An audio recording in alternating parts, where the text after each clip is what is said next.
What's your creepiest glitch in the Matrix or unexplainable thing that's ever happened to you?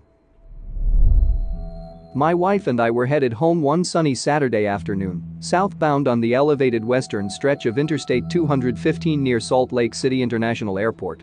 As we were passing over California Avenue, I glanced out the passenger window and was shocked to see a full-size jet hovering over the intersection of California Avenue and Swainer Road. "Is that a balloon?" I asked, startled and pointing. "Holy crap. What's it doing?" My wife shouted out.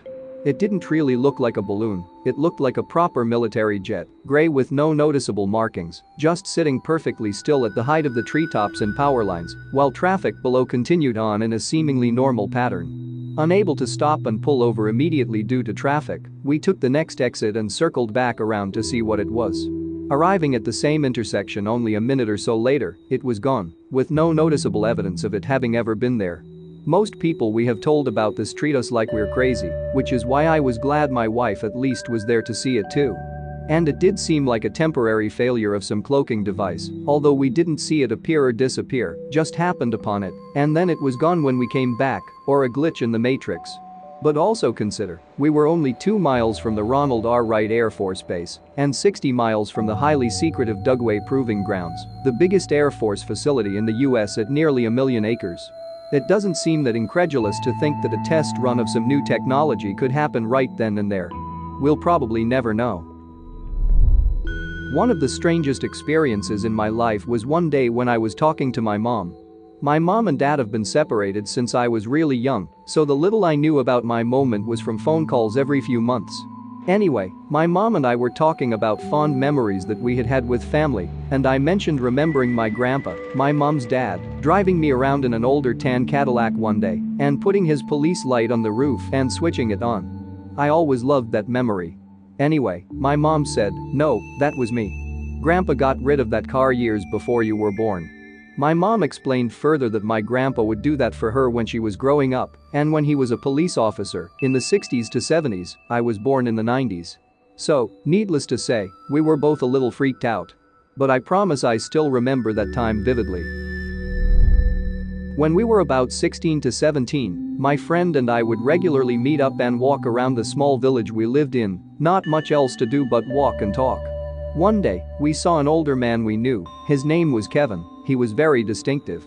He always wore the same hat and clothes. He was on the footpath, so my friend and I said hello and had to step onto the road to allow him to pass. We were deep in conversation, so we didn't give this any thought whatsoever until the next morning when my friend's aunt told us over breakfast that Kevin had passed away. We discussed this and told her how we had seen him and how he must have died shortly after that. It was only later we were told that he had actually died before we had seen him, and my friend's aunt was sure we must have been confused and seen someone else.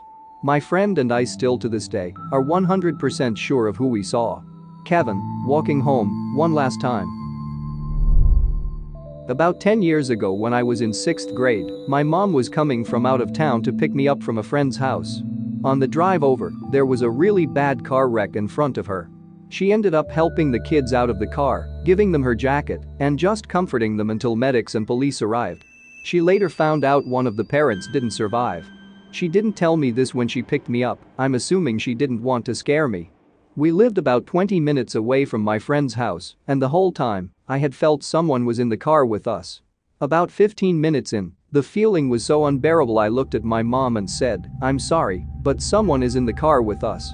She freaked out, and when we got home, she told me what happened and told me that before she picked me up, she checked the whole car because she felt like someone was in the car with us. The feeling was truly unexplainable. It didn't feel scary and I didn't see anyone, but I just absolutely knew for a fact someone else was in the car with us. I recently moved to a new city within the past year. I found an online posting for a place I could rent for a couple of months before I found my own place.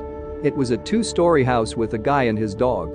When I moved in, he said I could have the top floor, 3 bedrooms connected by a living space, so I picked the room across from the other 2. He was a very nice guy and told me he would be in and out of the place because he sometimes stayed with his girlfriend. Anyways, I was sleeping one night with the door to my room locked. I've done this since college because of this crazy roommate I once had. In the middle of the night, I woke up and checked my phone to read. It was 3:02 a.m. I looked up from the bed to see the door was opened. I remember reasoning in my head that maybe he just woke up and picked the lock to make sure I was okay, being it was my first week there. After staring at the door for a few seconds, I then heard the distinctive voice of an older woman yelling, "Get out." After that, I was terrified and felt like I was knocked unconscious. I awoke in the morning to the door closed but unlocked. Later that morning, the guy called me, so I asked if he and his GF were at the place last night. He said no and asked me if something had happened. There was also another experience a few weeks later, but it wasn't similar to this one. I live on the 5th floor. My father, after work, would park his car close to the building where I live. I was sitting on a stone, listening to music from the car with my friends. One of my friends was about 1 or 2 meters from me, and I remember very vividly him asking me to go to him. He needed to tell me something. I said, "Tell me, I'm right here," but he kept insisting for me to go to him. I had to give up. I got up from where I was sitting. I took 2 steps, and the whole block of my own house window fell right on that small stone. My parents later were horrified. I can remember him insisting. I remember looking back at the window after it hit the stone. I can remember the feeling he was a close friend, but I cannot remember who he was. To this day, I often try to remember the friend who saved my life, but I never been able to. Maybe this is not a glitch, but I needed to share it as I often think about it. A little late, but I had to share my story. My sister, her boyfriend, and I were all playing a board game in the living room. My sister gets up to go use the bathroom and walks down the hall and into the bathroom. About 10 minutes later, my sister walks downstairs and sits back in the living room. Me and her boyfriend start freaking out about how she got upstairs. We both saw her go into the downstairs bathroom and close the door and turn the light on. We both saw it and were both confused as heck. To make it even weirder, after my sister came downstairs, the downstairs bathroom still had the door shut with the light on. The door wasn't locked, but it was still really confusing. It was about 6 to 7 years ago, but we still joke about it today.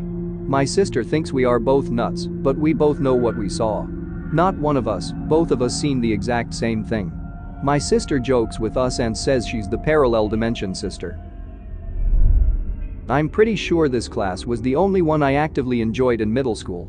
My teacher, let's call her Ms. B, was pretty young and very engaging, and also knew when to call it a day on trying to keep us all focused and kind of let us cut loose while we worked as she sat at her desk for the last few. We were working on a writing exercise towards the end of class independently. Most of the kids in class were getting pretty rambunctious and loud towards the end of class, and I was sitting there working on the assignment and daydreaming. All of a sudden, I felt it. So difficult to explain, but it was like time was being manipulated around me. Like for a second before I came back, I was elsewhere, but not sure where, why or how. It felt like going through a funnel or a vacuum or a pneumatic tube, but I hadn't gone anywhere and no time had passed. Almost like someone had hit the pause button on life, but somehow, I'd been immune to it, at least enough to sense that something had been off. Everything went quiet when it happened, which was the most noticeable part because my classmates were willing out. When I came back, everything was as it had been. Like this one kid was kneeling in his chair making some grandiose gesture to friends mid-sentence was in that same position saying the same stuff. So none of this reads as being all that wild, I'm sure, but the crazy part that blew my little mind forever came next. I'm feeling all of it pretty intensely, so I'm looking around the room trying to piece it all together, but also trying to be chill, and I immediately lock eyes in this very intense way with Ms. B. She simply says to me, "Huh, you felt that time warp too, didn't you? I had a feeling you were a sensitive one." That's all she said, and we never spoke of it again. It confirmed for me in that moment that I'd felt something real and hadn't fabricated the whole thing, but left everything else unanswered. I've only felt something similar once since, but I was alone and driving, which was incredibly scary, but that time, it felt like I was falling in reverse at high speeds back to my car. Then for a split second in my car, it felt like I was speeding in reverse, not the case. Fortunately, I'd been stuck in traffic at that very moment and nothing of consequence happened. Feeling a little dissatisfied with my ability to describe how it felt. I've done a pretty inadequate job here. Went to a different reality for like 5 minutes. Got home from school to find the door open, lights off and my sister's bags on the floor. I call out, "Hello," something we do in my family, and no reply. I go upstairs and still nobody. I call again with no reply. I check my sister's room and she's not there. I go to the toilet thinking I'll text and ask where she is in a second. While I'm in the toilet, it's like I suddenly hear noise. I come out and it's my mum and sister talking downstairs with all the lights on. Now, my house isn't that big and from where they were, they definitely would have heard me. My sister said she's mainly been in the kitchen, first room after you enter the house, and went to her room once. I definitely would have seen her when I looked. There's only one thin hall between the kitchen and her bedroom, we couldn't have passed each other. My sister admits she didn't even know I was home until I'd just come downstairs. Can't think of any explanation. Back in my teenage years, I was getting a ride with my uncle when he stopped to help an older lady change a flat tire. It only took a couple minutes, and when he finished, she said, "Bless you, we need more angels like you on earth." My uncle laughed a little and said, "I think my halo might be a little dented, and the wings have a lot of soot in them. But I do what I can." As we were walking back to her car, she stopped me for a second and said, "Your sisters and brother should be proud of your uncle, he is a good man, and we need more like him." I just nodded and we left. The thing that made this conversation stick with me though, is a couple minutes later, we came up on an accident right about where we would have been if we hadn't stopped. Nothing major, but if a third car was there at the wrong time, I suppose it could have been. And there was no way she could possibly know that he was my uncle, or that I had two sisters and a brother, because neither my uncle or I mentioned it. Sometimes I wonder if there are guardian angels out there, giving a subtle nudge to events so things go where they are supposed to, instead of derailing into chaos.